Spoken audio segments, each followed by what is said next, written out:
Thanks for tuning into the BoshNRoll channel. Liking the video and subscribing to the channel are free and easy for you, and they help me out a lot. If you want to go further with your support, Patreon and YouTube membership offer access to the BoshNRoll Discord community, early access to lists, written content, things like that. You can have me play your deck on the channel, and the highest tiers come with individual coaching sessions. If you use YouTube membership, you also get sweet badges and emotes integrated here into YouTube. You can support the channel while you shop at tcgplayer.com by using my affiliate link in the video description, and you can play any deck anytime by using a cardhoarder.com loan account on Magic Online. If you want to wear your support, check out the merch store. And of course, thanks for being here. Now let's go play some Magic.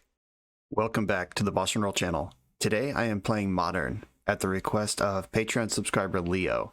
I am revisiting one of his favorite standard decks in ALRUND's Epiphany. If you played the Arena ladder at all, or remember the Players Tour coverage or the MPL coverage or anything during this era, this deck was everywhere. Kind of dominated standard. I don't remember if any bans or alchemy rebalances came out of this deck, but I know people were complaining about it a lot. I was not playing standard during this time, but I was watching coverage. Basically what we're trying to do with this deck is use Galvanic Iteration, which is blue-red instant. When you cast your next instant or sorcery this turn, copy that spell, and you can choose new targets, and this has flashback. We use this to get advantage. You can double removal spell, you can double expressive iteration. The big one is doubling Unexpected Windfall, which is 2 red instant. As an additional cost to this spell, discard a card, draw 2 cards, create 2 treasures.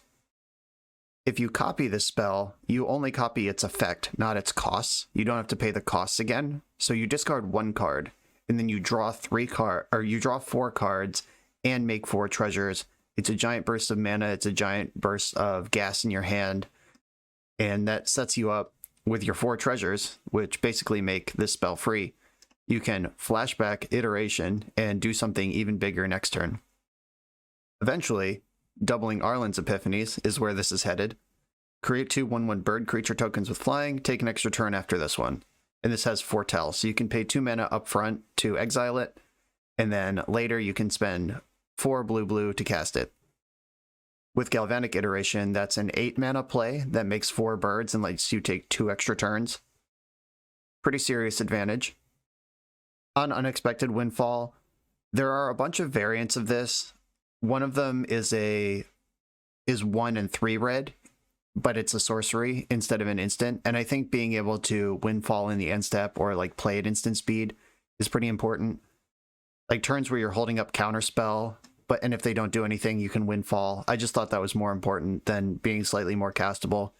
There's a 3 mana version, 2 in a red, where you discard a card, draw 2, get 1 treasure, but that one is also a sorcery. So Unexpected Windfall is where I landed on these variants, which is the one that was in the original deck, just happened to be also the one that I agree is the correct one. As far as the removal suite goes, we got 4 Lightning Bolts, 2 Brazen Borrowers, 3 Fury in the main deck. I had to make this a modern deck somehow, and Fury, giant answer to creatures, can come down cheap or can come down later and be a very serious threat. If you take an extra turn with a 3/3 double strike in play, your opponent gets ripped up real quick. Lightning Bolt, the classic, answer to Planeswalkers, creatures, and faces. Brazen Borrower lets you play a tempo game while also answering the board. The other 2 Brazen Borrowers are in the sideboard. I feel like there's going to be a lot of matchups. Like if we get in Is It Murktide matchup, we're going to use Brazen Borrowers to try to control the situation. And of course, dipped into white for Teferi Time Raveler. I had an Is It build together originally, and then I was like, how do I compete in Modern with this kind of clunky for the Modern format core of Galvanic Iteration, Unexpected Windfall, ALRUND's Epiphany? Because let's be real, we're spending 2 mana to do nothing until you spend more mana, which is a big deal in Modern where everything is super efficient. 4 mana to draw some cards, big ask in Modern, and spending 6 mana on anything is a big deal in Modern. So I needed to make this deck Modern competitive, and Teferi Time Raveler is kind of an eject button on the format in general. This card warps games around it. It stabilizes the board. It draws you cards. It lets you execute your whatever you're doing without disruption because your opponent can't play instants. They're going to have to answer it. So even if they do answer it, it's going to be a 2-for-1. And I don't need to tell you all really what Teferi Time Raveler does. I know there are people in my comments somewhat regularly when I play Modern who are like, I was excited for this deck till I saw Teferi. F you and F everyone who ever put this card in a deck. And I'm sorry you feel that way, but I'm here to play Modern, and the format is powerful and has powerful cards in it. Don't know what to tell you. Putting Teferi in the main deck also gives me white cards in the sideboard. Rest in Peace is a nice one. Is it Murktide, Living End, the Rakdos Kroxa decks, or Rakdos X, Grixis Kroxa decks, like whatever. Rest in Peace is going to be good there.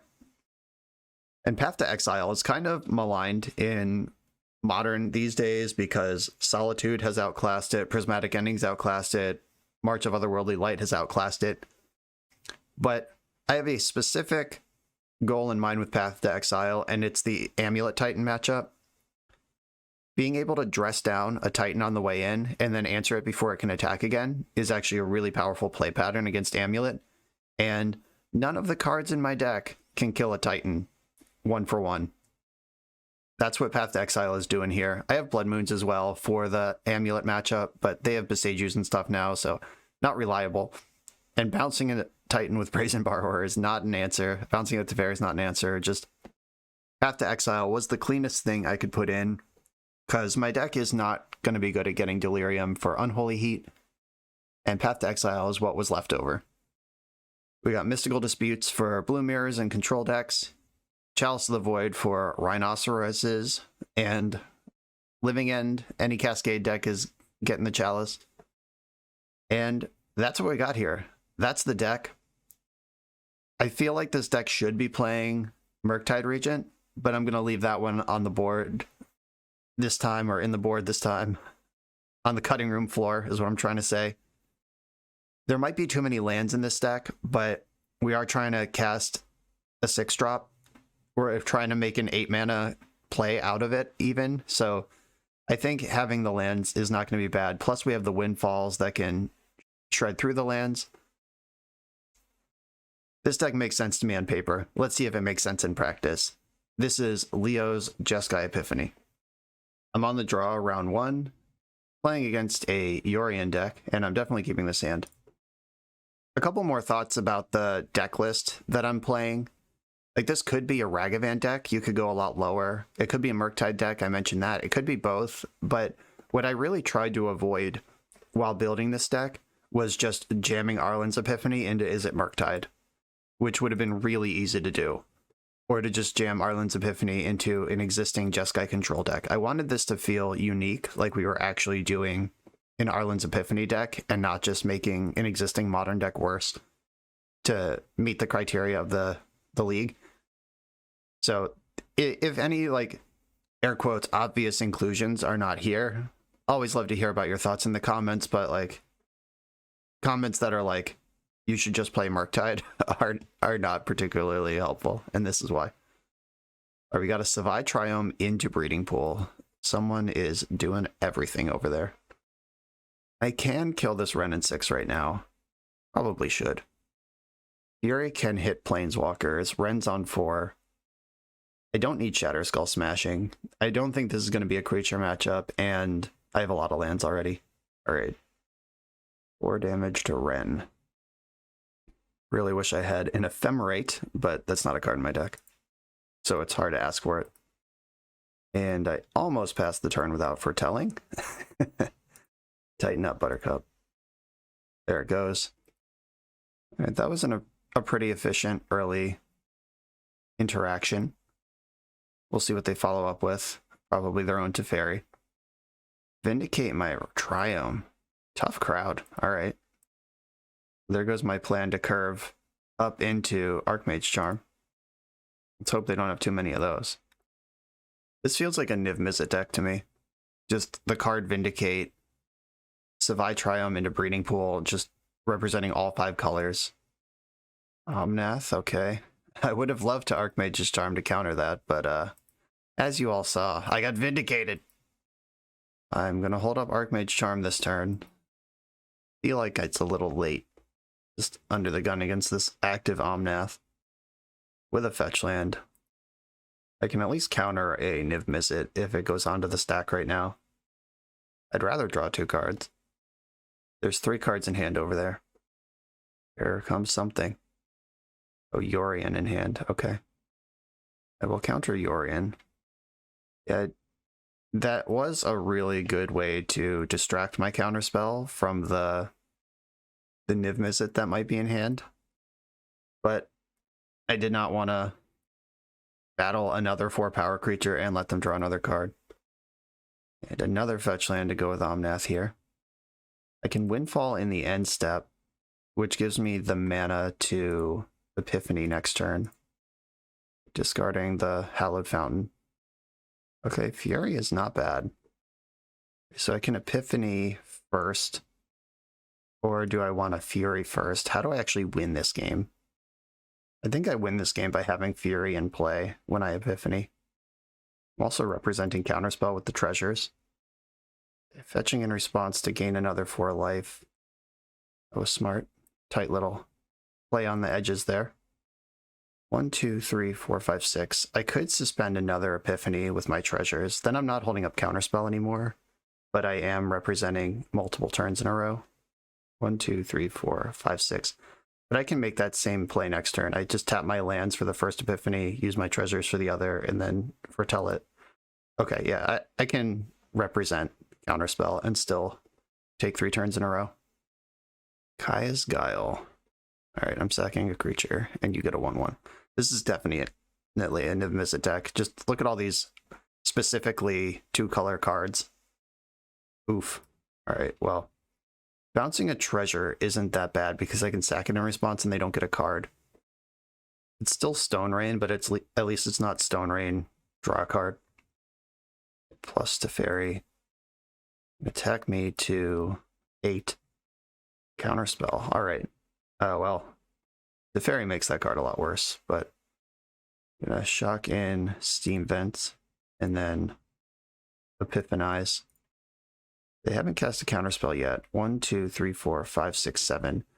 It's actually saves me a treasure because foretelling and then unforetelling is a 8 mana play, and just casting this card is a 7 mana play.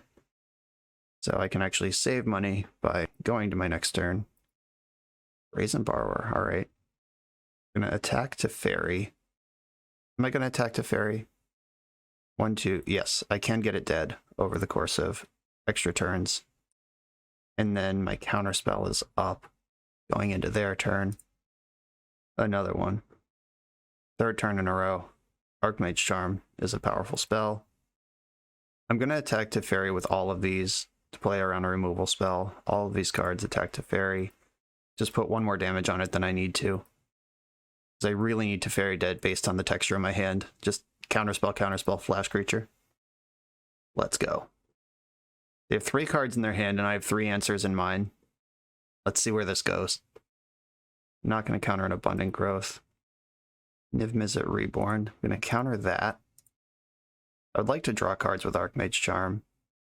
Might be greedy, also might be awesome. We'll find out together. Target player draws 2. Castle Vantress. Unexpected Windfall. Okay. I'm going to cast that right now. Red, red, blue, blue. Windfall, discarding Island. Another Epiphany. 1, 2, 3, 4, 5, 6. I'm 1 short of Epiphanizing again. I'm going to play Castle Vantress and attack with all my creatures. And I'm going to hope that last card in their hand is bad, because I have not drawn a better one. That's the risk of exchanging your Counterspell for 2 fresh cards. And like, I did see 5 cards. They just weren't another Counterspell, and maybe I'm in a position where I needed the Counterspell. Oh god. Alright, well. Punished entirely, immediately, and thoroughly. Guess it depends on what the Niv brings up, and if they're even getting Niv. Alright, they are getting Niv. Okay, how's Niv do? We got a Teferi, a General Ferris, Vindicate, Lightning Helix. Oh, it just did Abrupt Decay. It did about as good as possible here. Ren and 6. that can pick off a token or regrow a land. What do you think is important here? Returning a land, okay. Okay, 1, 2, 3, 4, 5, 6, 7. I can Petty Theft Niv Mizzet, which obviously feels awful, but is worth doing here, because then I can also cast Brazen Borrower. Blue, get that homie in. And 1, 2, 3, 4, 5, 6, 7. I can Epiphany, but I can't Epiphany and Castle Vantress. 1, 2, 3, 4, 5, 6, 7. Take an extra turn after this one. I'm getting in for 6, and then 8, which is 14, which is not even close to lethal. So I'll take out Ren and put damage on their face and go to my bonus turn. Do I want a Vantress in the upkeep? Probably. I have so many spells over here. 1, 2, 3. 1, 2, 3, 4, 5, 6. I'm just going to give myself a chance to draw a good spell like that one. Right, I can draw 4 cards now. 1, 2, 1, 2, 3. Yeah, I'm into that. Red, blue, Galvanic Iteration. Like, I can't beat their hand anyway, because they can Teferi, clear the Archmage Charm, and then just jam all this other shit. So I am gonna go hard on trying to overwhelm my opponent. Lightning Bolt, Teferi. That's all good shit. Back with all creatures. If I had ignored Ren and 6, they would be at 8 and still not dead. Okay, it's fine. I can Teferi here, or I can counterspell here. I have to counterspell their Teferi. The iteration in my graveyard could actually deal 6. Like, I have 9 points of burn here. That's cool. The Lightning Helix is concerning. We don't really care about the removal. All right, I'm going to leave up Counterspell. I'm going to counter Teferi because it's Teferi or nothing, basically. They can make a bunch of 4/4s with Ferris, but I'm not worried about that. Counter Teferi. I'm worried about the Lightning Helix, because if they have another way to deal damage, like any haste creature, or I don't know what they would have in a deck like this that could get the job done here. They probably have a sweeper in their deck. Oh, Omnath, that's fucked up. I can kill Omnath, though, before they play land. Is their last card in hand a land? I can just shoot Omnath, bolt Omnath. 3, 4, 5, 6, 7, 8. Like, I know, oh no, I know all 5 cards in their hand right now, right? Because it's Ferris, Vindicate, Lightning Helix, Abrupt Decay, and the Niv Mizzet I bounced. Yeah, so they're trying to draw a card off this Omnath and hit a fetch land. Okay, I'm gonna let them gain 4, or I'm gonna let them draw a card. If they miss on this fetch land, they get nothing, and if they do hit fetch land, oh god damn it. All right, they get 4 life, but I can bolt this in response to making mana. Do I even need to do that, actually? Oh, they want to gain 4 life on my turn also. That makes sense. Story checks out. Another lightning bolt. All right. If I spend 3 mana on Teferi, then 3 mana on iteration. All right, so blue, blue, white on Teferi leaves me 1, 2, 3, 4, 5, 6 mana left. And that's exactly how much it costs to cast 4 lightning bolts. Okay, here's Teferi. I'll start there. I am going to bounce Omnath. Get it out of the way. I'm at 4. I can't fuck around with, with taking 4 from an attack. Back up to Teferi. Back with all my creatures. This looks like enough to me, if I counted correctly. Yeah, 10. And iteration costs 3 to flashback. 1, 2, 3. My next spell is doubled. Upstairs, baby. Wow. This has been a delight. Exactly enough mana to finish it off. You're fired. Okay. Turning off the video because this was perfect and it will never get better. Just game one, match one was a perfect exhibition of everything this deck is trying to do. Wow. Not actually turning off the video. That was a joke, but that was honestly the nuts. Okay, Blood Moon's going to be really good against this deck. Mystical Dispute hits Omnath and Bring to Light and Niv Mizzet, all of which are the things I'm worried about. Dressing down a Niv Mizzet, it's still a 6/6, but they also have Teferi and Ren, so Fury is still good. So what I'm saying here is that I just want all my cards still in the deck. Got it. Because that's how Magic works. Okay, Blood Moon guaranteed. Mystical Disputes should come in as well. Maybe not all three, but some. I'm looking at Dress Down. I'm liking Dress Down. A cool mana efficient play you could make is if you're gonna Arlen's Epiphany, you could also Dress Down if you have mana for Dress Down but not for Fury, and then pitch cast Fury, which doesn't die with a Dress Down in play, and then you can take extra turns with a 3/3 double strike in play. I don't know if that's going to come up, but it's sweet. I think Iteration is probably one of the weaker cards because it just needs help from something else. Brazen Borrower was really good that game.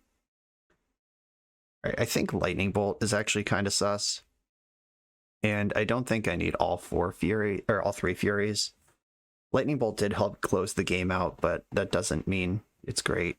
Shatterskull Smashing might be better than Lightning Bolt. Oh, they have Teferi. Does that change anything really about my deck? I don't think so. And Lightning Bolt and Fury can target Teferi. Right, I'll just bring in one Dress Down, just out of things I want to cut. Let's do it.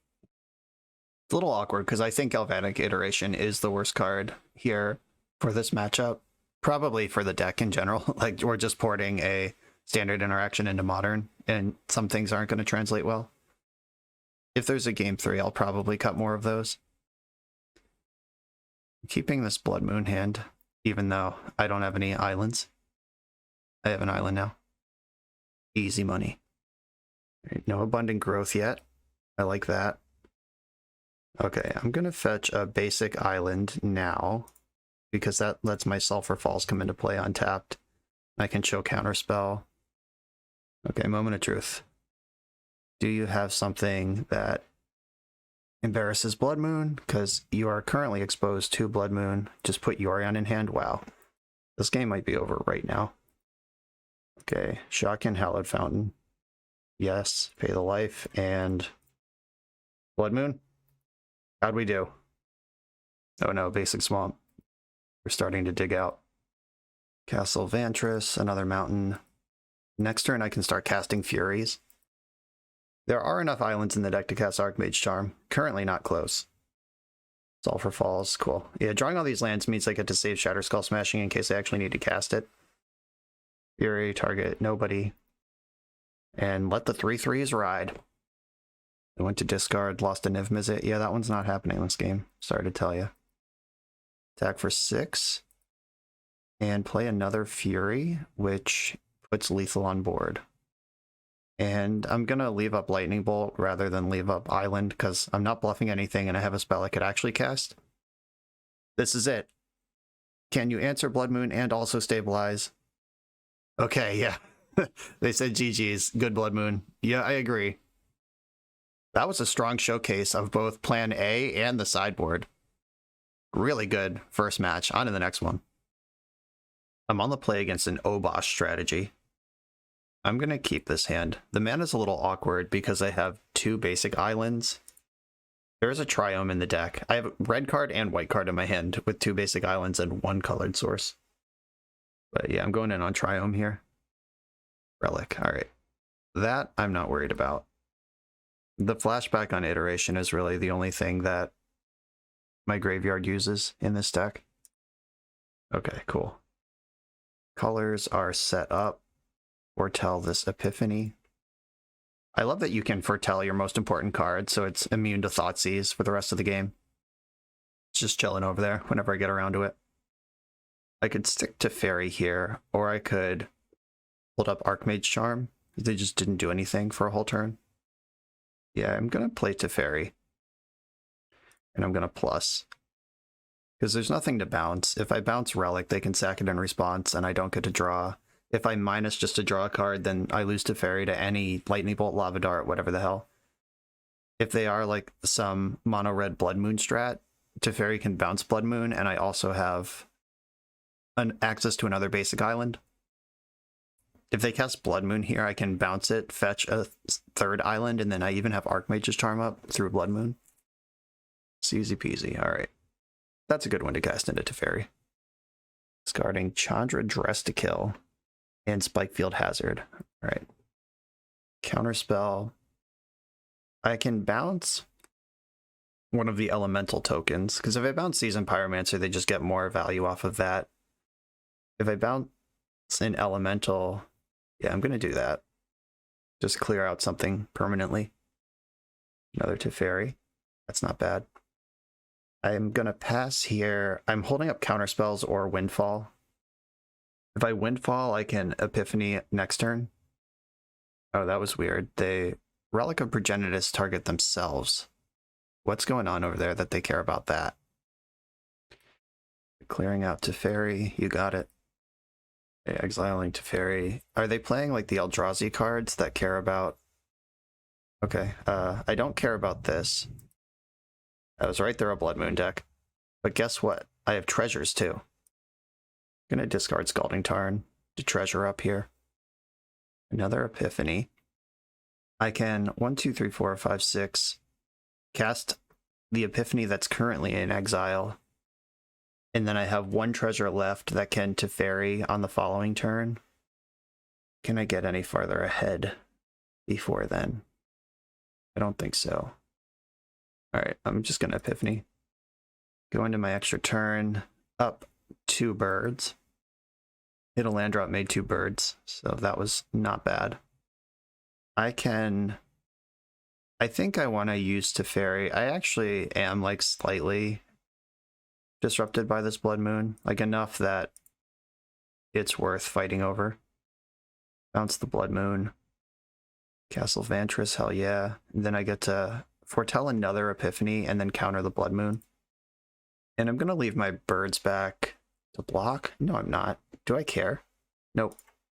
I'm a tempo deck. Like let's attack. Final answer. Like my plan to win this game is to attack with 2 birds and then 2 birds and then 4 birds and finish off the rest of the damage somewhere.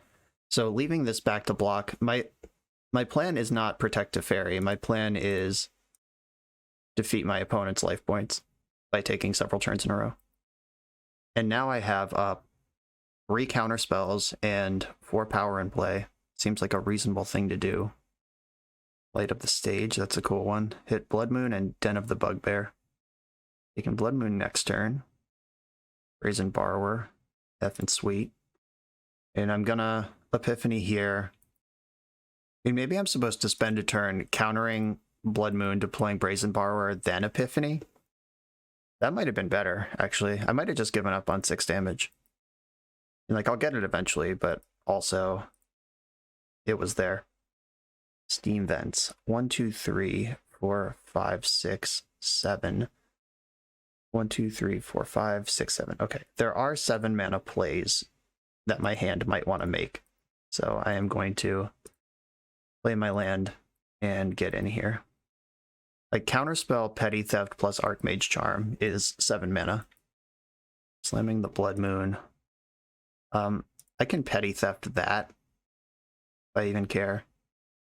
Alright, yeah, I'm gonna let that resolve. I can Petty Theft it, and then might even get to surprise them with a counterspell if they weren't expecting one. Getting in for 3.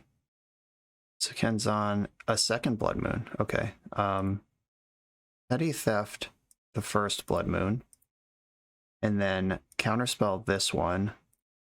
And then I get to play Brazen Borrower. Technically better do that in the end step, but they were done doing stuff that turn. Ooh, EI. First appearance of this one. And wow, is it a good one. Shatterskull Smashing Teferi. Okay. Do I want the third basic island? That does just insulate against Blood Moon permanently. Okay, I'll put Teferi in my hand, smashing on the bottom, exile basic island, play basic island, and then white, blue, colorless. Here's Teferi. Send your token. Oh, there's Epiphany. Attack with all my creatures. I didn't just kill myself, did I? 3, 4, 5, 6. Not yet. Okay. That might have been an aggressive attack. Like if I leave, there's an attack there that leaves a blocker back without changing the clock, especially with the Epiphany. I probably should have just chipped with 2 birds. Ragavan with dash. Okay, I can steal that, and that's a blocker. Activating Den. They go into beginning of combat, and here I will gain control of Ragavan, who is both a blocker for me and a less attacker for them. And then just didn't even attack. You love to see it. Lightning Bolt my Brazen Bee, and to get the Ragavan back. And I will show them exactly how dead they are with this Epiphany. Bang! I'm kind of in love with this deck. Not gonna lie. I mean, those of you who survived the standard format on the other side of it are probably reliving some sort of trauma right now, but I can see why this dominated a format. Opponent is a Blood Moon deck. Seems likely that they're gonna board some of them out after that display, though I did spend resources fighting over it between Brazen Borrower, Counterspell. Like, it's not nothing, so maybe they'll keep it in as long as it's not nothing. Brazen Borrower is a nice clean answer to Blood Moon for a single blue. They have Graveyard Hate in their main deck, which only Galvanic Iteration cares about, and I think that is the clunkiest card in the deck anyway. I'll leave one in for good measure. Path to Exile might be something I want here. They gotta win the game somehow. I don't want Mystical Dispute. Obviously not my own Blood Moons. Not Chalice. Trust Down doesn't seem terrible. Honestly, these Path to Exiles. Oh, but if they're a Blood Moon deck, I don't have a basic Plains in the deck, and I don't want my spells locked out entirely. Is Teferi important to this deck? Like, my opponent is probably not going to be casting a lot of instants. I could just turn Teferi into Path to Exile, and the white mana requirement in my deck is still exactly the same. Shave a Teferi and... sorry, a Galvanic Iteration. Arlen's Epiphany is just so good on its own, you don't even need to double that shit. I'm gonna keep this one. It interacts early with Fury if I need to address a Ragavan situation. Glad I didn't have to. Didn't actually want to do that. All of Storm Giants I can play next turn. I think getting basic Island against this deck is more important than getting white mana. They didn't dash Ragavan either. Thanks for that. Okay, I'm gonna fetch a basic Island and then play Hall of Storm Giants. Oh no, but Hall doesn't cast Iteration next turn. Am I iterating next turn? Awkward. Alright, fine. Here's this. AFR, creature land, heads up battle. Now I actually have Counterspell. Pillage. Well, no. Yeah, that's nasty. That's not something I'm interested in happening to me, ever. Alright, not getting white mana punished, but I think it was still the right call. Sulfur Falls. If they try to pillage me again, I can like slam Brazen Borrower and start going face over their land destruction. I'm not going to counter this. I can petty theft it. If I even care, which I'm not totally convinced. Maybe I should petty theft Ragavan. That's actually kind of close. I'm going to bounce the Blood Moon. Do I care, though? I guess I do. I'll at least make them reinvest in it in the future. White mana? Not white mana. All right. Castle Vantress. I got some choices here. I can pitch EI to Fury. I can EI trying to find a red card to pitch to Fury. I can let Ragavan connect once. I can try to find Lightning Bolt. Yeah, I'm gonna EI here. Counterspell. All right, I'll put Counterspell in my hand. Hallowed Fountain on the bottom. And exile Island. And I'm going to play the Island. So now I have basics. I don't care about Blood Moon anymore. Fury can mop up Ragavan next turn. I'm just going to have to take a hit from it and hope it's not too bad. They could also land Fire in with Bugbear. That would be pretty harsh. How'd we do? Exiled an Island. All right, basic Island. There's 3 left in the deck. Or 3 total in the deck. 2 of them are in play. Do I counterspell this? Do I care? I guess... Do I even care? I don't think I do, honestly. No, go ahead. That actually turns off Bugbear, which is good for me. Seasoned Pyromancer. Okay, maybe I should have floated blue at least. Whoops. Yeah, I fucked that one up. Should have floated blue in response to the Blood Moon. But Fury... Oh, you discarded a Fury of your own. Okay, Steam Vents and Fury. Deal 1 to Ragavan, 2 to Old Pyromancer, 1 to Token. Light them up. Okay, Lightning Bolt, pretty solid. Please don't pillage. Ooh, another Old Pyromancer. Ouch. From Hellbent, so that was a straight up draw too. Good stuff for you, bad stuff for me. A counter spell. I'm into that.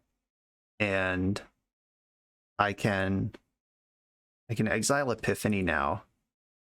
Yeah, I'm gonna foretell Epiphany. And then I can counterspell this turn if I need to, Brazen Borrower if I don't need to, and then I can Epiphany with Brazen Borrow around.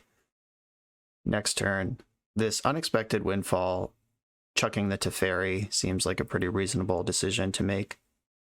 I hate that my Exile Zone is just dancing around like crazy because Moto can't decide whether it wants my Adventure card or my Foretell card to be on top. Pillaging one of my lands, gonna have to counterspell that. I'm just not really playing the game without it. And Obosh is in the hand now. You got it. Lightning Bolt. Okay, 1, 2, 3, 4, 5, 6. I think I need to just Epiphany now and start moving my game plan forward. Let me just take an extra turn of development here. Put some creatures on the board. Castle Vantress. I still think Teferi is an easy discard to Windfall. Do I want to attack? 0 is even. So Token isn't doubled by Obosh. I'm just going to make sure I don't die for the immediate future. I'm going to trade off with one of the tokens. I'm not really ready for Old Pyromancer to die because that can just turn into more tokens. Though, does that even matter? Alright, I will kill Old Pyromancer. I'll just get the board stable here. I can counterspell Obosh if I care. I could also bounce Obosh with Teferi, but not if I'm discarding Teferi. Okay, they just didn't do anything. I'm going to cast Brazen Borrower in that case.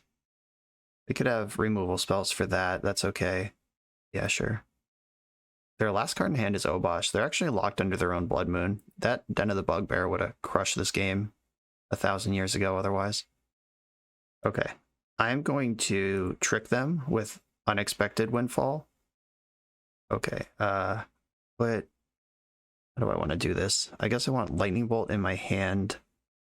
Yeah, I don't want Path to Exile anywhere. Lightning Bolt in hand. Path to Exile on the bottom. Exile Misty Rainforest. Play Misty Rainforest. Attack for 1. And then I can Windfall my way into double blue to counter the Obosh. There's the first Old Pyromancer being exiled. There's another one still in there. If they just don't do anything here, if they don't commit the Obosh, I'm probably gonna discard Lightning Bolt to Windfall and then play Teferi. Okay. Windfall. I'm gonna... Well, Teferi does answer... Okay, I'm actually gonna discard Lightning Bolt anyway. Oh. Well, that's exciting. Blue, counterspell. Surprise. Blood Moon's really bad against my deck, holy guacamole. Is this spell or a spell or ability? I have a spell. Alright, yeah, Fury's gonna rip it up here. 1, 2, 3, 4, 5. Deal 3 to Bone Crusher, 1 to a token. Get rid of those. They could cast a fairy here, clear the last token. That honestly sounds bonkers. Yeah, let's do that. The fairy, bounce the remaining token, play a land, so now I can even Brazen Borrow the Blood Moon, but I kind of like their Den of the Bugbear and Blast Zone being sleepy. Right, land go, so they have another Seasoned Pyromancer in the graveyard, which Shatterskull Smashing I can cast as an instant. Yeah, this is a bloodbath. I'm not going to play the Scalding Tarn in case I draw another Windfall. If they want to block, I'm okay with that. I can Brazen Borrow the other one, and then they have nothing. If they play another creature, Shatterskull Smashing is pretty exciting. Oh yeah. How's your skull? Deal 1 to each of these. Pew pew. Fuck yeah, Shatterskull Smashing. That standard format knew what it was talking about. I'm hanging back the Brazen Borrower. I just like having answers to stuff in my hand when I'm this far ahead on board. If I have guaranteed lethal next turn, 3, 6, 7, 8, 9, 10. Okay. Yeah, so I have lethal next turn with the Brazen Borrower. I also have lethal next turn with the Lightning Bolt. Like, their own Fury is probably one of the worst cards they could have for me. All right. Pillage. All right, yeah, they're just dead. Don't even need to bounce the Blood Moon. I'm not going to give them a chance to Blast Zone me. Lethal on board. You got nothing going on over there. Handled it. And once again, I can't help but enjoy how hard I was dead to that Den of the Bugbear that's locked under their own Blood Moon. Ooh, close call. Undefeated remains with Jeskai Epiphany. Let's keep it rolling. We're a few rounds into the video. Thanks for sticking with me. Friendly reminder that if you're still here and having fun, smash that subscribe button. And if you want to play what I'm playing, you can use my affiliate link for TCG Player to support the channel while you shop for cards, and you can try any deck anytime with a cardhoarder.com loan account for Magic Online. All these links are in the video description below. Now back to the league. I'm on the play in round 3. My opponent does not have a companion to reveal. I'm going to keep my hand. Turn 2 counterspell on the play. I'm in. I need some lands here, but we'll make it work. Any red spell pitches to Fury if I need to stabilize a board. Let's get my Steam Vents in. Ooh, a Steam Vents Mirror. Okay, they are playing the real version of my fake deck. I'm going to foretell Epiphany. Like, Ragavan is like the only thing I'd really want to counter on turn 2. Like if they dash Ragavan here. I really, really, really need a blue source off the top, though. Every land in my deck is a blue source, except for Shatterskull Smashing. I would not complain if I drew that, though. I need a land, is what I'm saying. They targeted me with Bobble. They know if I'm drawing a land. Come on, land. Tilt. Oh, God. They also know I'm doing Windfall business. Is it time to leave up Counterspell, or if they consider that's 3 cards in the graveyard, 1, 2, 3, 4, 5, 6. They could easily Murktide next turn. This is a tough choice. I'm going to pass. I guess it's not that tough. Like, expose myself to Murktide Regent now versus pay 1 extra mana on my spell later. Yeah. Hopefully they cast something that dies to Fury. Like, I'm perfectly okay using Fury to stabilize this board, but I would love to kill multiple creatures like that one. Cool. Okay, land? Land? Yeah, we did it. We in there. Okay. Pitch cast Fury. They're going to have Counterspell. I'm going to counter back, and then here we are. I could also let this resolve and then just take Ragavan. That seems worse. Remand. That's fun. Haven't seen that card in a while. That's a name I've not heard in a long time. Still countering it. 1, 2, 3, 4. Roast your homies. And okay. Still a land behind in development. Still just wrecked to slammed Murktide here. I have Teferi in the deck that can answer a Murktide. I wonder if they would even jam it here, because they could wait a turn and jam it with Counterspell backup. Okay, Murktide Region in exile. That is the plan. You don't put that one in exile if you're not going to cast it. Teferi off the top to keep this game going. 5/5 Murktide. Teferi. Tilt. All right, I'm going to draw cards here right now while they're tapped out. I would like to have a chance at this. All right, Shatter Skull, the pass. I'm not going to pay 3 life. Brazen Borrower, not the worst, though. Kind of needed it now, not next turn. But if I draw a blue source, an untapped blue source, so anything other than my Triome, I can Brazen Borrow with counter backup. Yeah, drawing 3 Epiphanies, as we've seen in the league, is insane when you have 7 mana, and it's real bad when you're kind of mana screwed and trying to make it happen. And they have a Ragavan. Ragavan took Galvanic Iteration. Perfect. Didn't want that one anyway. Though it would have been funny to bounce the Murktide and the Rag during combat next turn. Come on, untapped land. Bummer. That kills Ragavan at least. Okay, I'm going to wait. If they have Counterspell, I want to make them spend mana on their own turn. All right, playing this DRC pre-combat definitely indicates that they have spells they intend to cast this turn. I'm going to bolt first. So I can bolt. Oh, they didn't counter that. Okay. Creature instant. All right, if I steal DRC, I won't have Delirium. That resolved very quickly. That doesn't mean this one will, but I hope it does. My plan was to flush out the counterspell with the bolt, because Murktide is the significantly more important card here, but they seem to recognize that as well. Seems they've played their deck before. Teferi? Windfall. Yeah, Windfall doesn't help. Okay, we're dead. I could take Dragon's Rage Channeler with Archmage Charm and just hope they have literally nothing. Like no Lightning Bolt, no second Murktide, no... I'll save us the time of that one. You don't need to play to every out. If this was the Pro Tour, obviously, I would have made the play, but fuck that. I value both of our time more than that. Mystical Disputes and Brazen Borrowers come in. Rest in Peace comes in as well, shutting down Murktide. Oh, Path to Exile comes in too. Yeah, this is the whole pile. Like, this is a pretty big sideboard pivot, but that's because I'm generally trying to be a tempo deck, but they're a better tempo deck, so I have to take the posture of control deck.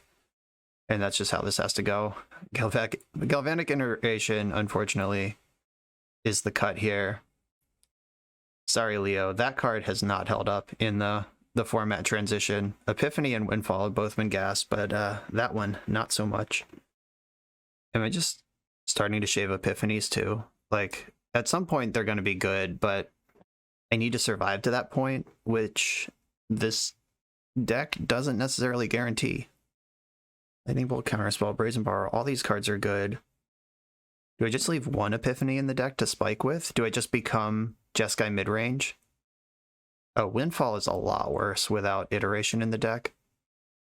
It still plays against Blood Moon, and like the surprise ramp is pretty good, but yeah, I think I just need to get hyper efficient here, and 4 mana to not impact the board, and after I've already boarded out the combo with that card is kind of not where I want to be. Chalice on 1's also really good against this deck. I could just go all the way off, like just straight up the entire deck out and just Jeskai control.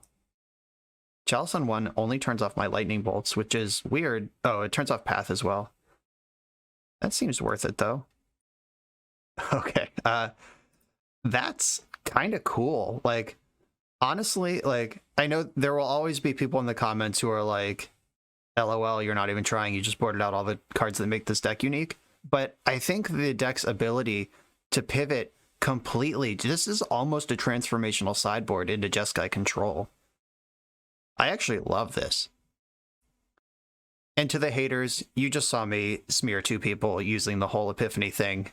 So we're doing it. I know that Leo and most of my viewers would prefer a 5-0 with this deck on the record than a 3-2 where I tried to ram the combo down the throat of the matchups where it didn't make sense. On the play, I'll keep this one for sure. In Lightning Bolt, a turn 1 play, Mystical Dispute. In the mid game, Fury to mop it all up. I'm going to lead on Scalding Tarn and hope that they let me get Basic Island with this. I guess, why would I not? Like, yeah. I don't need to cast Lightning Bolt right now. The creature doesn't have haste. Unless I'm playing around Force of Negation, which I can Mystical Dispute as a 2-for-1. Ooh, Ancestral Vision's in your build. I hope to draw a Teferi and punish that. I do want to respect the possibility of Blood Moon. So I'm going to get a Basic Island where I can here. Even though it rules out white mana for the turn. But I think I can live in that world. 3 more turns to find Teferi. Fingers crossed. ERC. Blooded Strand. I'm going to bolt this thing in the end step. I'm going to slam Expressive Iteration here. I have Mystical Dispute. No, there's not a whole lot I'm worried about. Alright, Chalice in hand.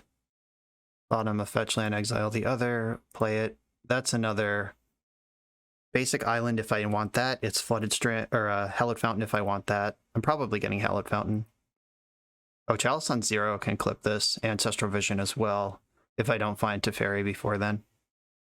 Ragavan with Dash. Alright, not currently set up to beat that. Hopefully they just take a land or something irrelevant. Took a Steam Vents. Deal.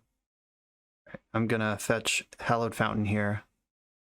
Get my white mana set up. I'm gonna fetch another Basic Island and play Chalice on 1. I know there's a Ragavan in their hand. I can at least mess with that. Now I'm hoping to draw a Teferi or the other Chalice this turn and keep that Ancestral Visions from popping. Otherwise I'm gonna have to wade through a lot of extra cards.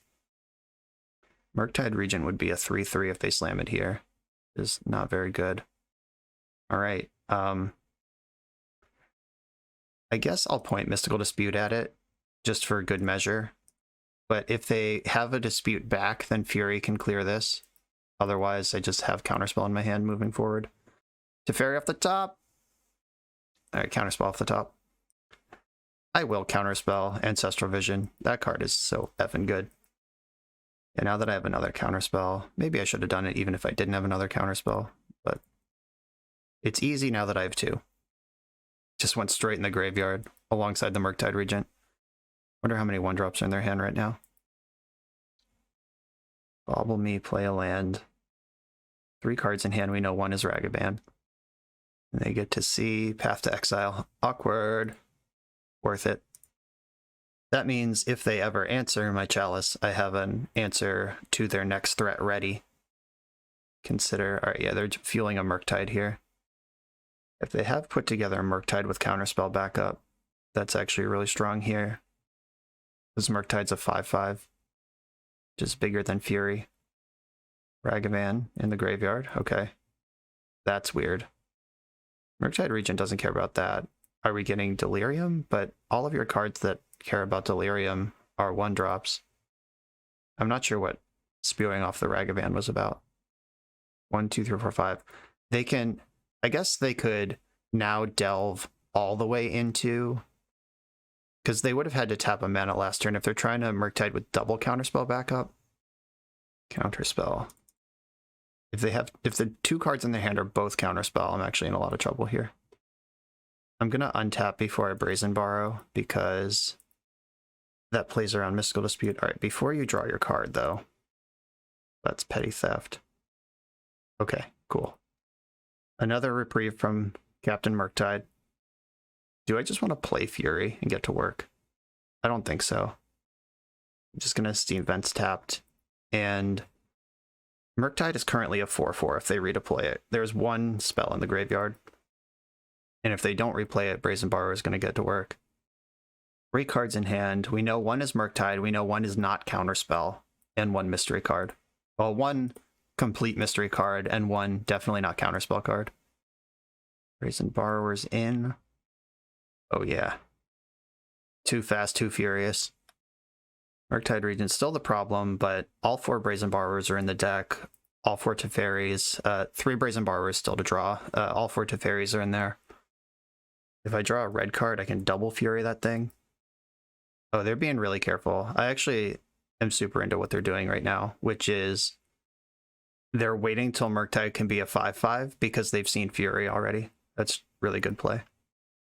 I can double up Chalice on 1, just make sure that that never gets out. I could Chalice on 2, which turns off Counterspell, turns off Expressive Iteration. I actually think that's fucking sick. 1, 2, 3, 4. I don't know, maybe turning off Counterspell and EI is reckless because those are both in my deck as well, but I have Teferis and stuff. Remand. All right, that's disappointing, but that's a card that would have been got. All right, I'm not going to replay it now. I kind of do like it on 2. Talk myself into it. All right, feeling the Merkfather. It just went from 4/4 to 6/6 in 1 turn cycle. They bobbled me. If I'm drawing another answer to Murktide, they're going to know it. All right, they made it not quite full size. It's 7/7. All right, they know what I'm drawing here. It must not be an answer to Murktide. All right, yeah. I'm going to cast Fury up front. Oh, I can cast Fury, deal 4 to Murktide, which lets me attack with Brazen Borrower for the turn. I could have done it in the other direction, but then I get absolutely smeared by a counterspell, and if I put you to 8, you're dead on board, and you can't attack with Murktide anyway. Shit. That Chalice on 2 would have been good. A second Murktide still isn't quite big enough. They exiled Unholy Heat, which can end up in the graveyard, but they can't cast it. This is a sweet game. Whatever ends up happening here, we had a good time. Oh, hell yeah. No attack off Murktide Regent. That's what I want to see. And I have the second Fury, so I can 1, 2, 3, 4. I can Chalice on 2, wait, and then Fury next turn. I could hard cast Fury now, see what happens. I could Chalice on 2 and then pitch cast Fury, but that doesn't play around Archmage Charm. All right, I'm just going to play the second Fury. Let's go. Yeah, it resolves. Okay, 4 damage to Murktide, which means that my creatures get to rumble, and this will be a free lunch if they block Fury, and a trade if they block Brazen Borrower. Oh, they got something. Otawara. Okay, that's pretty cool. Then we're just going to play the same turn cycle over again. Or I could pitch cast my Fury and kill Murktide Regent for sure. I actually like that a lot. And I'm going to double up on this Chalice on 1. I want to make sure I don't die to a Flurry of Burn somehow. I pitch this Lightning Bolt that they know about, finish off Murktide, and play my land. That gives them perfect information, but that's okay. They fetched a 4. 1 mystery card in their hand. Chalice is going nuts.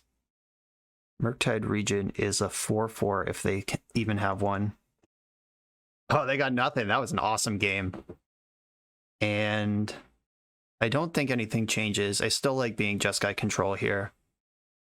I do miss Unexpected Windfall. That is a nice card when Chalice is in my deck, and like if I could have filtered the Dead Path into something else. But I still think that if my Path to Exile is locked under my Chalice of the Void, then I have Chalice of the Void in play and I'm doing okay. Yeah, I'm into that. Just same deck, let's do it. Ooh, this one's a little awkward. Just early interaction is only Fury. I'm really into Rest in Peace, but no white source currently. I am going to try this. Let's do it. Just fetch land in my first 2 draw steps. Gets me into Rest in Peace, which completely changes the dynamic of the matchup. I can answer a Ragavan if I have to. Channeler, okay. And they're shredding right away. I forgot I play an Otawara. Yeah, that's an out to Murktide as well. They milled a Ragavan. That probably means they have another one, or they're just kept to 1 lander. Or they don't think Ragavan's important. There's a few things that could mean, I guess. But it means something. Guaranteed. Right, Steam Vents. Drawing the redundant white card that I can't cast is tough when I kept this marginal one. Okay, did not dash a Ragavan. I'm happy. And White Saurus. That's not bad. Haul the Storm Giants, get it in while I can. I can borrow in the end step, see if they want to interact with that, and then untap an Expressive Iteration, which is the thing I'm actually trying to do here. Ooh, interesting. They must be trying to fuel a Murktide, or just trying to cheese. I could bounce this right now. Do I want to take 3 from this many more times? And if I find the Rest in Peace, then they lose Delirium, so I can accept those terms. Life total is a resource. Expressive Iteration. They milled Ancestral Vision. Exiled Flooded Strand, okay. In the end step, I'm going to borrow this. Get out of here, DRC. If they Mystical Dispute this, then I get to resolve Iteration. Spell Pierce, sure. Oh, the white mana. You're killing me, Smalls. Okay, there's the white mana. I'm going to put Fury in my hand. Teferi on the bottom. Exile Flooded Strand. Play Flooded Strand. And I actually am going to Fury this creature right now. That takes out 2 of my Furies, but I can't let them tempo game me for 3s all over the place here. I can Otawara a Murktide Regent and then Rest in Peace it. And they can deploy it twice, I guess. But if they just have nothing, like, I mean, this is the curve that results in Murktide Regent, but they've seen Path to Exile. They'd probably want to protect it with a spell. Ooh, okay. Nice. All right. ETB tapped land means Counterspell is off. I'm out of Spell Pierce range. I'm going to get Rockran Triome here over Hallowed Fountain. Another good white card. White-blue. They would have to Force of Negation to counter this. I think that's the only card in their deck that... Okay. Force of Negation, pitching Consider. That was a 2-for-1. I'll take that. I have Path to Exile for a Murktide. Teferi can also bounce Murktide. Otawara can Murk. Yeah, that Force of Negation was really good, though. I'd love to draw a counter spell. Or an untapped land. That gives me 2 options. Okay, cool. Now I can Path to Exile. If that gets countered, Teferi, bounce your homie. Or I could Path to Exile. If that gets countered, I still have Otawara. I got choices here. Alright, I'm going to Path first. See what happens. Maybe there's some fake universe where this just resolves. Wow. It happened. I think I gotta go for Rest in Peace here. Hallowed Fountain, take the damage. Hurts, but it's what we do. Rest in Peace. Okay, they were saving a counterspell. That's cool. Smart. My opponent has played this match really well. Consider. But I think I have too, which has made for really exciting Magic. They did not bin the card with Consider and then also didn't cast anything. I'm just going to hold up Otawara and pass the turn. My opponent kept a card on top and then didn't cast it, so it's a reactive spell. That's the only thing that would make any sense there. All right, I'm going to continue passing the turn. I'm the control deck. I'm not going to give initiative back to them by taking active action on my turn where they can counter and then come at me when the shields are down. Like, you act first. Let's go. There's a Murktide. I can Otawara it. 1, 2, 3. 1, 2, 3, 4. With one more land, I could have tested the Teferi and then Ottawared it. But obviously, that's not what I have. Get rid of you. Path to Exile. Hell yeah. Okay, if they redeploy Murktide, I can Path it, which will eat whatever counterspell they have, and then Teferi. Oh no. What's this? Subtlety. Just 3/3 creature subtlety. Well, a 3/3 creature is boltable. Let me just put that in the graveyard for you. Murktide's coming back down. I'm going to path it on their turn and then untap and bounce it with Teferi if they have the counterspell.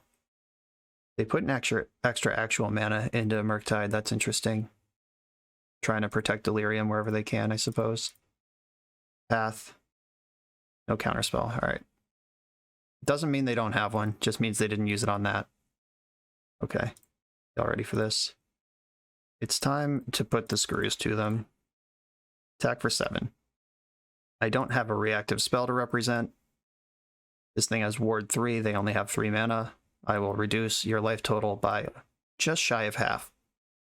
If they slam Blood Moon here, that kind of hurts. But if they do nothing, I'm in good shape. If their hand is just mono reaction, this is what we put this card in the deck for. Bolting me in response. Oh god, is your hand just 3 bolts? That would be pretty good. That would be an exciting conclusion to this game. Oh, it is. It's happening. Put you to 1. Do you have the 3rd bolt? Okay, just putting me to dead to bolt. You're at 1. I'm at 3. Oh, this is so fucking exciting. Fetch land you can't use. Oh, they went out on their own terms. Oh, this match was awesome.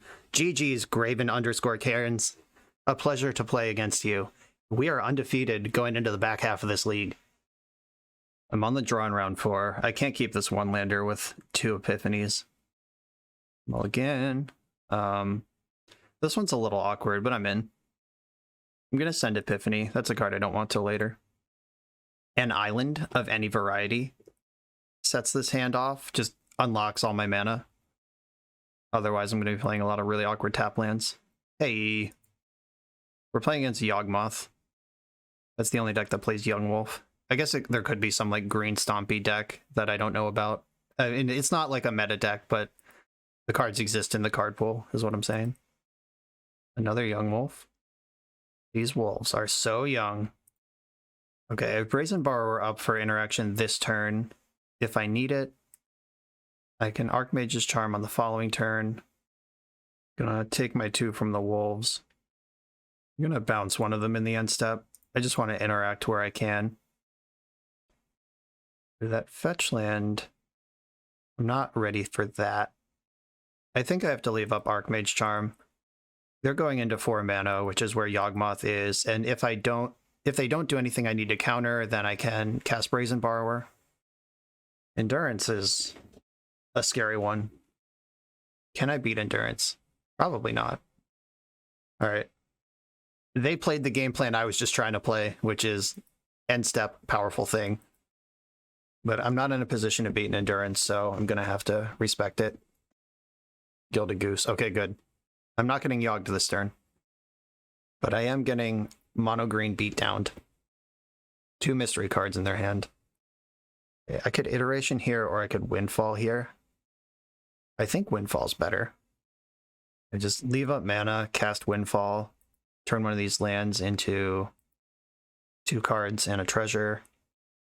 Also, they've already seen Archmage Charm. I don't think... Like, I think holding up mana, they'll try to dance around with the Yogg. At least I hope so.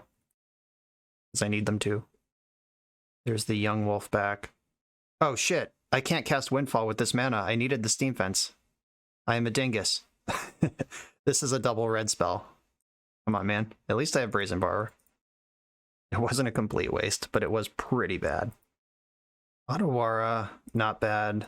Okay. I'm gonna iterate now. Okay. Exile Fury? Or put Fury in my hand. Okay. Put Windfall in my hand. Scalding Tarn on the bottom. Exile Fury. And then pitch cast with the Windfall. And then deal 2 to Goose, 1 to Hierarch, and I guess 1 to Young Wolf. Oh, don't feel great about that. I can't believe I fucked that up. I mean, I can believe it, but it was pretty bad.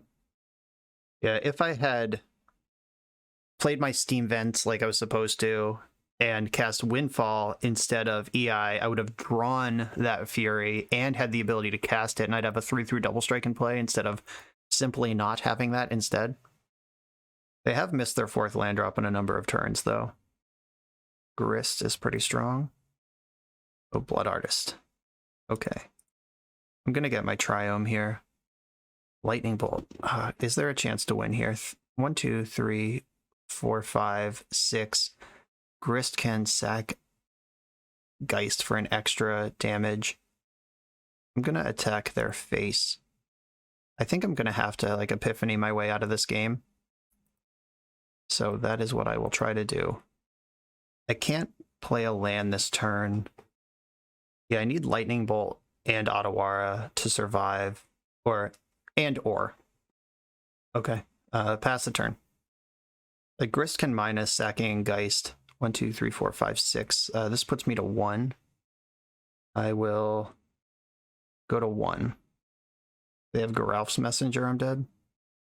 Okay, in the end step, it is time. Unexpected Windfall.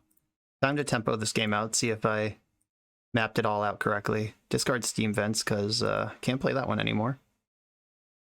Another Windfall and a Lightning Bolt. If I bolt them now, 1, 2, 3, 4, 5, 6, 7, I can bolt them next turn. It's a treasure, it's not coming back, so it's not like leaving mana unspent. Red, 1, 2, Windfall, discarding Misty Rainforest.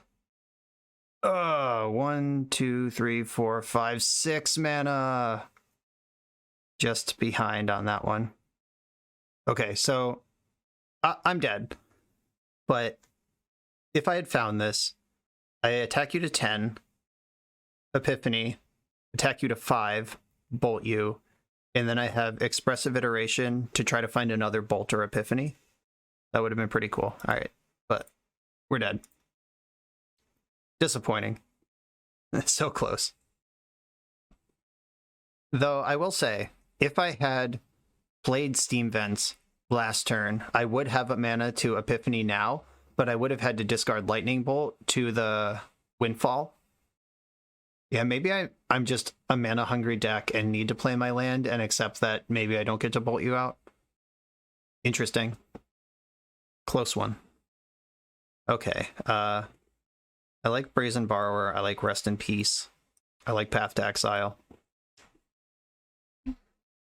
I like Blood Moon if they don't have mana dorks, but I don't like it if they do, which is a tricky place to be. I mean, Blood Moon on the play, I might be able to cheese. Blood Moon on the draw is going to be too slow. Sorry, Galvanic Iteration. It's you. It's always you. Fury's great. Teferi is only fine in this matchup. Like, it makes them be honest with Court of Callings and stuff, but really they're not playing that many instants. Epiphany is important. I can save it for the late game, though. And though, okay, so there's two plans here. There is the Brazen Borrower tempo plan where I bounce whatever you're doing, play my 3/1, and then start taking extra turns and push for damage.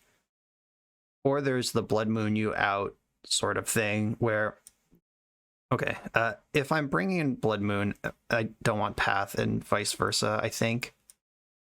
If I have all 4 Borrowers in the deck, I feel like I do want all 4 Epiphanies as well. Do I just chuck another Teferi here? As many of their creatures have haste. Okay, I'm actually off Teferi and going to leave all 4 Epiphanies in. Let's do it like that. This hand is pretty strong. I'm going to keep it. My mana's set up. I got places to go with Brazen Borrower and Arlen's Epiphany. I'm going to lead on Steam Vents tapped. There's more red cards than white ones in my deck. And I'm probably going to take 2 next turn anyway to foretell Epiphany. Goose is loose. Ooh, the goose is dead. Bolt the bird. Those are the rules. And that lets me develop my mana pain-free. If they let on Beseiju, I feel like that's not a land you want to lead on. And I'm reading a little bit of weakness into that. Or maybe it's just all totally fine. Thoughtseize, that's a good one. Okay, I got Thoughtseize twice, taking Brazen Borrower and Archmage's Charm. But they left me with Expressive Iteration, which I am happy to recoup those Thoughtseizes with right now. Brazen Borrower versus Path is interesting, but I think I want Borrower in hand. Path on the bottom, exile Sulfur Falls. Yeah, double Thoughtseize is a really powerful second turn, but it also deals 4 to you when my plan is to tempo you out. There's Grist and a land. I'm gonna foretell Epiphany and play Sulfur Falls. If they don't do anything else this turn, I'm probably gonna bounce Grist. Like, I would like to reset the loyalty on that, make them spend the 3 mana again. Strangleroot Geist, okay. And Gilded Goose. There's 2 foods, so I can't bounce a food. Dryad Arbor, 1 card left in their hand. Alright, I am gonna bounce Grist here. Gonna make you earn that. Alright, how about a spell? That's a good spell. Okay, so I can deal 3 damage split among 2 creatures. So I can kill Dryad Arbor and Gilded Goose. That's really good. I am giving up all the information because they've seen Hallowed Fountain, but I think it's worth not taking 2 over. Okay, knock out the Mana Dinguses. If the card in their hand is Yawgmoth that I don't know, they're going to need to rip a land to play it. Okay, F6 and pray. No land. At least not first main phase. The Return of Grist, okay. Milda Chord of Calling. Ooh, Rest in Peace is good. Okay. Shock and Hallowed Fountain. I'm gonna Epiphany. I need this development turn. Get some birds. Take an extra turn. I can Brazen Borrow and Rest in Peace. I'd prefer to draw a different spell, though. Like something... Alright, that's not it. But Rest in Peace is really good. Graveyards, get out of here. 1, 2, 3, 4, 5. I'm going to attack their life points directly. And I'm going to play Castle Vantress, because if I can scry into another Epiphany, that's going to be a lot better than Brazen Borrower. We are flying by the seat of our ass here. I am dead on board. Next turn. My deck's full of removal and time walks, though. They played a second Boseiju, so they do have Yogg tilt. Okay, Yogg can kill my birds. It's going to be really hard to beat Yogg here. I'm going to have to scry to... Let's find that second Epiphany. Come on now. Let's just see 2 of them on top. Fury, not mad about that. Bottom, top. I didn't do the math. I might just be dead anyway, but feeling good about this. I think I want to leave the birds back as blockers. Like, Yogg can kill them on the way out, but 1, 2, 3, 4, 5. Here comes Fury. Yeah, I'm actually just dead here. For some reason, I thought Fury... Like, in my head, I was like, oh, I can kill Yogg and Strangleroot Geist, which is not how that card works. Oh, wait, no. I'm not just dead here. Because of Rest in Peace, the Geist doesn't get to loop. What can they do here? They can kill 2 birds, draw 2 cards, and then sack another... Yeah, they can sack an insect to kill Fury, attack me for 3. Alright, not quite dead. Not having a good time, though. I'm dead to another Strangleroot Geist. Yeah, they sack the insect to kill Fury. And I go to 2. Dead to Geralf's Messenger. Oh no, they're filtering black. Did they have the Messenger? Yeah, they do. Okay. GG's. That was a sweet one. The trophy is dead. Disappointing. That match seems pretty tough. They have a lot of creatures coming in. My Furies are good, but the combo kill... Yeah, the double Thoughtseize is also just controlling my entire game plan. Good stuff. On to the final round. I'm on the draw in the final round. Against the Yorion deck. I'm going to keep this. I have turn 2 counterspell. I have land drops to hit. And the first relevant appearance of Galvanic Iteration. Oh, I did double an Archmage Charm once in one of the earlier matches. I'm going to try to get this thing to pay out at least one time. It's a shame that this is the card that really didn't translate into Modern. Because taking 2 turns, making 4 birds, pretty bonkers. But we're probably not going to see that. Got a Windswept Heath. Forest, Abundant Growth, yep. No surprises there. Steam Vents tapped. Glacial Fortress, nice. That's pain-free access to my 3rd color. Do you have the Wrenn? Okay, cool. No red, no problems. Place a little fortress and ship it. Fetch a breeding pool in the end step. Shockton Temple Garden. Not going to counter Abundant Growth. They put it on the Temple Garden that they tapped to cast it. That's interesting. I guess that guarantees Counterspell is up coming into this next turn. Respectable. I'm not going to play Teferi into their Counterspell. There is a secret mode on Galvanic Iteration, which is make sure your Counterspell resolves. Like if they play a spell and they're representing a counter, I can Galvanic Iteration and then cast my Counterspell, which will double, and they'd have to counter it twice. It's a guaranteed 2-for-1 on my end, or 1-for-2, but it also guarantees that the spell gets countered. It's kind of a, depending on what the spell is, it could be the right call. We're getting Endurance Tier. Oh no, Cycling Catcher Triumph. Happy with that one. No objections there. And passing the turn. I'd really like to find a Windfall. All right, Castle Vantress is up now. That puts real pressure on them to quit playing Drago.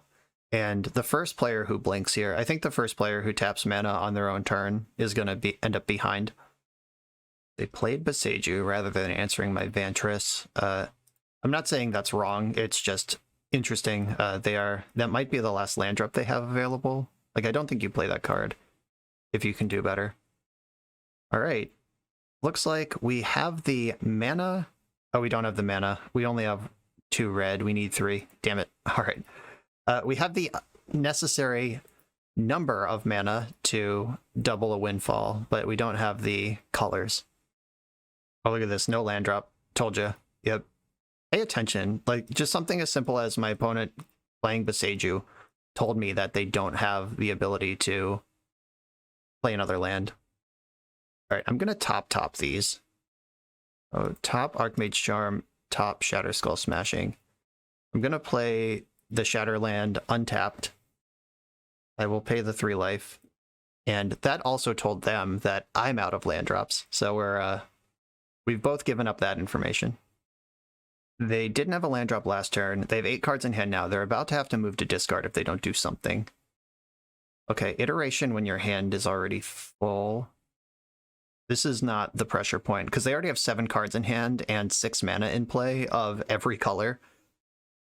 Expressive Iteration is not the pressure point. I'm looking for payoffs here. They have Ragavan in exile. You're going to cast it or dash it? Dashing it. All right. Yeah, that's fine. I have Lightning Bolt for that. I'm not going to like recklessly Windfall into this thing. Lightning Bolt. 1, 2, 2, 3, 4. Yep, same problem as last turn. I could just play Brazen Borrower and start attacking. I could also just activate Castle Vantress and continue developing while they don't. I like that. Iteration. Okay, I'm gonna top, draw Iteration, and take my time here. Could also use this opportunity to jam Teferi. I don't think I need to do that, though. Let's hope one of the second and third card downs our land. Got there. Archmage Charm in hand, Brazen Bee on the bottom, exile Misty, play the Misty, and pass with 7 cards in hand. I'm having fun. I love Drago control magic. This is a good time. And because they missed the land drop first, because they had to go to discard first, the onus is on them to spend mana and try to get back in this game. And when you tap out on your own turn, you start to lose very quickly. Okay, Teferi must be countered, or else I don't get to counter anything. And then they're probably going to counterspell back, and then I counterspell back, and then I untap with the shenanigans available. Okay, they didn't want to do that. I think I want to just play Brazen Borrower here. Let's just start to crack open this this board state, whittle their life points down. Yeah, I'm just going to untap. Back for 3. I think they pretty clearly have a counter spell, and I'm just going to pass. It is not my job to do anything right now. Okay, I'm going to go for the Windfall. End step. Red.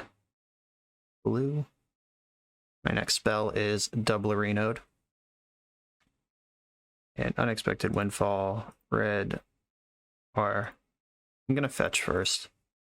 I don't want to draw. Well, lands aren't even bad here, but I'll get one out of the way. I put the Triome. No, if I draw Triome, I want to cycle it. I'll just get a basic. Windfall, 1, 2, 3, 4. I'm going to discard Fury. I don't think I even need one of those, much less 2. If they have 2 counter spells, they can counter both of these, and it would be a 3 for 2, because I spent Iteration, or yeah, Galvanic Iteration, Unexpected Windfall, and Fury for counterspell, counterspell.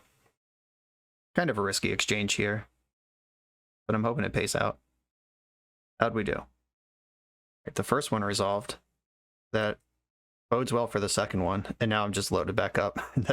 that brief moment where I had 3 cards in hand compared to the 8 that I now have stressed me out. Okay, gonna attack with Brazen Borrower. What do we got for this? Am I getting Iganjoed? Oh, 5 mana. Solitude. Do I care about Solitude? I don't think so. No, you can have that. Because I currently have zillions of mana and I'm about to take zillions of turns. So Teferi, go first. Test the waters. Counterspell is going to resolve. And then I can play the other Teferi. I'd rather keep Archmage's Charm back. Okay, bounce Solitude. 1, 2, 3, 4, 5, 6, 7. The first Epiphany is coming. Bonus turn. Patience rewarded. Let's go. Oh my god, we're doing it. We're doing it. No, you conceded, you maniac. All right, we were about to iterate on an Epiphany. You all saw it. It was here. Leo, we did it. Okay. This classic control matchup there. That was nice. Okay, there's some sort of 4 or 5 color blink deck. Do I want to Blood Moon this opponent? Probably. Do I want to Chalice this opponent? Probably not. Mystical Dispute seems reasonable. Brazen Borrower does the whole thing that I need it to do, which is pressure them. Sorry, Galvanic Iteration. You had one last hurrah. You doubled a Windfall. You were about to double an Epiphany when the opponent conceded. We're in there. You did it. I do like Windfall in this matchup. I chose specifically Windfall, like I talked about in the deck tech, because this one is an instant compared to the other variants of this that are sorceries, and it's really paying off in matchups like this one. Do I want all the disputes? Because they get bad eventually, but maybe they don't, because like we're going to get into counter wars where mana gets tapped. Lightning Bolt is good against Teferi and like helping to stabilize the board, but in general, it's probably not where I really want to be. Blood Moon, all 3 Mystical Disputes, and the Brazen Borrowers. If I'm doing this, I need to cut 2 more cards. The 2 Lightning Bolts are the obvious ones. I guess Fury is probably worse than Lightning Bolt. Just on mana efficiency. I want some of them in the deck, because if they start sticking Solitudes and shit, I gotta clear those. Okay, 1 Lightning Bolt left in the deck. I have Shatter Skull Smashing, Fury, and Lightning Bolt that can answer a Resolve Teferi. It's probably good enough. Let's go. I'm going to keep this hand. It's got lands to play, spells to cast. The Blood Moon's a little awkward, but I do play a bunch of fetch lands and a lot of basics. Let's try to make it happen. I'm going to lead on Triome. I don't think they're going to do anything I need to bolt on turn 2. Like Wrenn and 6 is their turn 2 banger. All right, they didn't have it. Okay, there's a basic land. I'm going to play Hall while it's untapped, though. All right, we're on Mono Triome over there. I'm probably pacing myself for a turn 4 Blood Moon with Dispute Protection. Like, if I Brazen Borrow at the end of their turn 4... Teferi, no. Okay, I'm Blood Mooning now, never mind. You want to tap out on turn 3 like that, I'll do what I can. If they have Force of Negation... They got me. If they don't, here's Blood Moon. All right, Blood Moon's in. They do have their snow-covered forest, their basic forest here, and we've seen Beseiju, so they do have outs to that. My opponent said, "What the fuck, really?" in the chat. I don't know, homie. You tapped out on turn 3 in your 5-color deck. What do you want from me? What the hell? My opponent said in the chat, "I always lose to the jankiest rogue control decks. Maybe you should stop tapping out on turn 3 against decks that are representing Blood Moon." Just advice from me to you. Also imagine having your username be Machiavelli and being mad when someone goes for the throat. That's what that guy was about. And you're not losing yet. I haven't even done anything. Like, I did get punished by leading on Hall of Storm Giants. Like, I could have played to the out of drawing a second fetch land. Oh, look. Another basic land. You still mad? Or are we still playing? Okay, I mean, by playing my Hall instead of committing to the first basic, I actually did fuck up my plan really hard here. Like, the second island in play, they're just dying in 6-point chunks. But that's not what's going on. It's not what I have. I actually have no way to cast this to Fairy. Oh, I have the Windfall. Windfall unlocks this whole game for me. All right, look at you with your card. Abundant Growth into Abundant Growth. Tilting off for no reason over there. Okay, we're in business. Unfortunately, my business showed up a little late. Like, I would prefer them to be at 3 life right now and not 19. But this is where we are. Ren and 6. Okay. A little annoying, but I can attack that with Brazen Borrower. It can regrow another mountain. Alright, just get my 3-power creature in. They can Solitude this thing. They can Counterspell this thing. They have so many options now. Alright, Counterspell is an excellent draw. I'm going to attack Ren because that kills me, or kills my creature. And I'm going to go into their turn and cast Lightning Bolt in their upkeep. If they're going to counter the Lightning Bolt, I want them to spend their own mana on it. Counterspell, great draw here. Prismatic Ending, my Brazen Borrower. Okay, that's fine. I'm not going to spend a Counterspell on that. Here comes Brazen Bee number 2. In the end step, keep the pressure going. And Sulfur Falls. Yeah, I need a Windfall. Pretty hard, actually. I'm going to keep Steam Vents in my hand basically forever as my discard fodder. But I do want to keep making land drops because I've been burned in the past by not hitting my land drops, and then I can't do everything I need to do all in one turn. Yeah, another basic land. I wonder what's going on over there. Like, they have 3 basics and 2 lands with Abundant Growth on them. They should be casting spells. Expressive Iteration. Not going to counter that. Exiled Ren and 6 that they can cast. I do have to counter that because it can kill my Brazen Borrower and then also just generate for the rest of the game. Alright, Veil of Summer's pretty good. Alright, I'm in trouble. Let's see if they know that Ren and 6 has a minus. Okay, they figured it out. Come on, Unexpected Windfall. Yeah! Let's make this happen. They don't have 2 blue right now. Force and Negation would get me, but I have to do it now. Oh, Joven's Veto. Yeah, that works. Shit. Alright. I love when an opponent just chat rages and then easily wins the game. No awareness of themselves at all. Shatter Skull Smashing can kill Ren. I think I'll do better later, though. Like, Ren isn't... There's no lands in their graveyard, and Ren is... there's no creatures to pick off. I'd rather kill, like, a Solitude and Ren in the later game than just Ren now. Going to discard... Oh, they have Boseiju and don't even want to use it. That's probably the right call. I'm not going to play my second Blood Moon. It's hurting me more than it's hurting them right now. Which is something that one of my previous opponents did in the reverse when they had down to the Bugbear and I had nothing. I have Hall of Storm Giants right now and they have nothing. Counterspell, cool. Happy to see that one. Picked up Boseiju. Are you going to use it or just discard it again? Discarded it again. Fair enough. A Ren can emblem next turn. That's a little scary. Just unlimited EIs and vetoes and veils. Wonder if I even care about that. Ephemerate confirmed in the deck. Let's see. 1, 2, 3, 4, 5, 6. Okay, I'm going to play Scalding Tarn And then I'm going to Shatter Skull Smashing the Wrenn.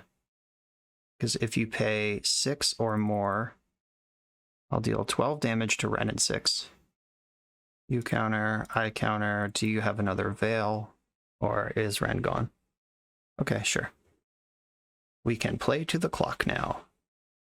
And the Wrenn emblem doesn't do anything unless they have lands in their hand. It might take another turn to work on it. Alright, emblemed right away. Gonna sandbag the land in case I draw another Windfall. I would have conceded this game, by the way, if they didn't tilt off in chat on turn 2.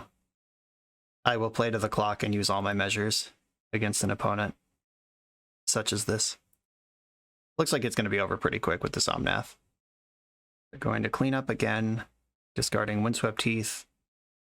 Alright, there's Unexpected Windfall. Let's see if I can get one of these through.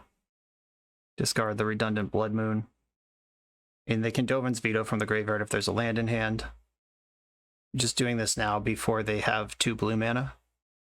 Oh, my thing resolved. I am genuinely surprised. About Teferi. They could Veil of Summer in response from the graveyard, and then I can't bounce their things. I can bounce my own Blood Moon, unlock my lands, then replay Blood Moon. That's kind of fun. I did tap a fetch land to do this, though. It's kind of a tilt.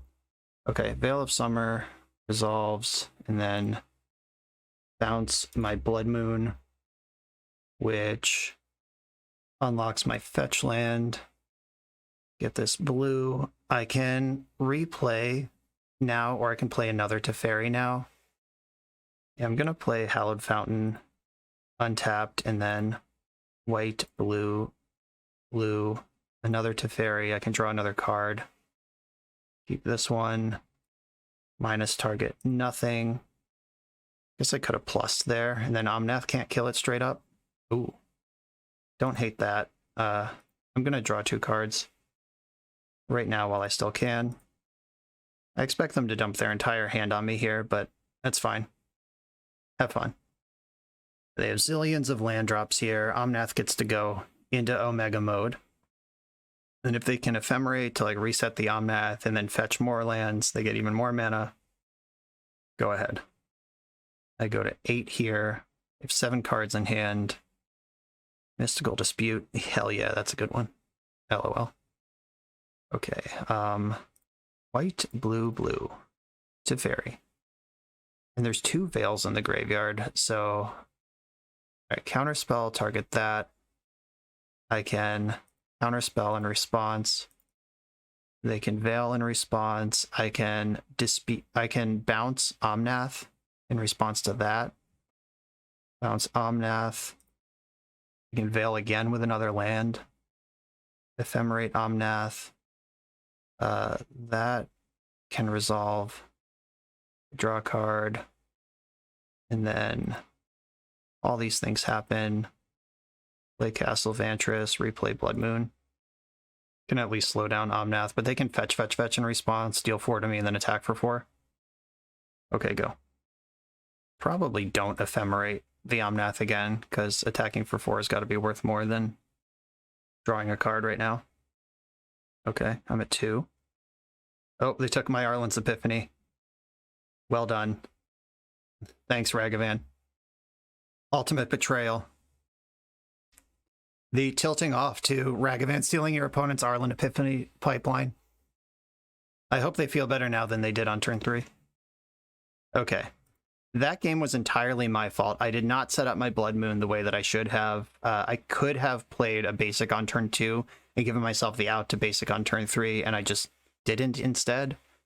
I actually think Path to Exile is better than I originally gave it credit for, because Omnath is such a beating. I mean, Mystical Dispute helps survive the early turns. Right, I think Lightning Bolt's probably just bad. And what else do we got? In Path to Exile, really awkward with Blood Moon in the same deck. Maybe I just want 1. It's not a card I want a lot of copies of. Okay, I'll do it this way. Rest in Peace has text versus Wrenn and 6, but I don't think it's good enough to, like, plan a game around. I'm going to keep this. Lands and spells. I can suspend an Epiphany. That does let them get Wrenn and 6 down. Still fetching non-basics. Oh, turn 1 Ragavan's a good reason to do that. Alright. I take back my sass. Flooded Strand can get the white source next turn. I can just Fury this boy. I think that makes sense. Don't really like it, but don't want to die to Ragavan here. And they've shown me Veil of Summer. It's a card I don't really want to navigate. The Stomping Ground indicates probably Wrenn and 6 coming next turn. Yep. That means I get to resolve to Fairy, but that isn't super helpful in the face of Wrenn. I could just play to Fairy Plus. They have Prismatic Ending in their deck, but they need to have it right now. Right, I'm just going to plus and hope that this holds up. Oh god, immediately fetching. Play your own Teferi. That's better than Prismatic Ending for me. Ugh. It's all going wrong. Alright, get another chance at it. You have 2 of those. Now they're hitting land drops and I'm not. Wrenn and 6 just cracking open this control mirror. White, green, green, Eternal Witness. Okay, that can buy back Ending for next turn. Or just get Ragavan now. Okay. Grabbing Ragavan. That's cool. I mean, bouncing Eternal Witness with Teferi is not on my bingo card, but I'm going to do what I got to do. Counterspell. Okay, I can bounce Ragavan, and then I have Counterspell back up for that. I'm more worried about Ragavan than Witness, probably. So, it's close. I bounce Rag, hit the land drop, thank you. I can Windfall Brazen Borrower away, or I could Brazen Borrow the Eternal Witness to make sure I still have Teferi going into my next turn. But I don't think that's particularly important. I'm going to Windfall now. While I still can, discard Brazen Borrower. And now we see the half of the deck where Lightning Bolt would have been good. This is a lot of Epiphany. I'm a mana short of protecting Epiphany with Counterspell. It's disappointing. They're going hard on Abundant Growths here. Brazen Borrower. I could jam the Epiphany. I could also just wait. I could foretell another one. I'm going to foretell another Epiphany and just try to do this all at once. They can Emblem Wrenn here, but nothing I can really do about that. Okay, they plussed Wrenn again rather than Emblem it. Teferi. I will spend a Counterspell on this. This will at least demand some... Alright. I was going to say it demands some interaction, but they did not have it or didn't use it, one or the other. Sulfur Falls. Okay, dead to Counterspell, but don't think I can do anything about that. It's not getting better, basically. Oh my god, that resolved. Alright. Let's go. Another castle. Gonna attack my opponent. Second main cast the next one. Okay. They are exactly dead if they have nothing. 1, 2, 3, 4, 5, 6, 7. How's number 3? Okay. That's 10. How'd we do? Do you have something? Are we pitching a Solitude here? You're at 6. I have 6 birds in play. And go to my 4th consecutive turn. This has to work because I have no backup plan. Opponent takes 6, which is your life total. Wow, sometimes they just don't have it. 4-1 with Jeskai Epiphany in Modern. Losing to Yawgmoth, beating lots of control mirrors. That was awesome. Leo's original stipulation was keep the Galvanic Iteration Arlund's Epiphany engine intact, and that's what I've done. I think this list is pretty strong given those parameters. I think that Arlund's Epiphany, if you just want to put this at the top end of a much more normal Jeskai control deck, you'll get a lot of wins out of that. Galvanic Iteration definitely is the card that ported into Modern the worst here. It was cool the couple times we did it, but in general, you need more out of your cards than helping other cards. In the modern format, you need all your cards to carry some weight.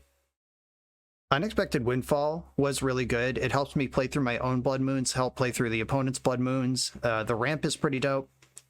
Even without doubling it, it was pretty solid. I think that without the possibility of doubling it, like if you rebuild this deck to maximize wins, like if you want to keep this as is, if it is meaningful to you to play Galvanic Iteration, whoever you are out there, then this list is solid. Move forward, enjoy. If you want to maximize wins with an ALRUND's Epiphany deck, I think you're going to cut Galvanic Iteration, and I think without the possibility of doubling Windfall, the card gets a lot worse, and there's probably something more normal we can play. Maybe like the 4th Archmage's Charm, the other 2 Brazen Borrowers, move them into the main, just be like the full tempo Epiphany deck. Maybe something like Shark Typhoon. You could put some removal in here. You could put some Prismatic Endings in your deck. That's 7 slots to play with, and I'm sure you could find a way to spend them. But ALRUND's Epiphany at the top end, the modern format is not ready for people to take 4 turns in a row, and that just is true. I am pleasantly surprised by this performance. Disappointing we missed the 5-0. This would have been a great one to get published. But it is what it is. It's published on my site, whether WotC ever acknowledges it or not. Leo, thank you for asking me to take on this brew challenge. Everybody, thanks for watching. Enjoy your extra turns out there, and I'll see you for the next one.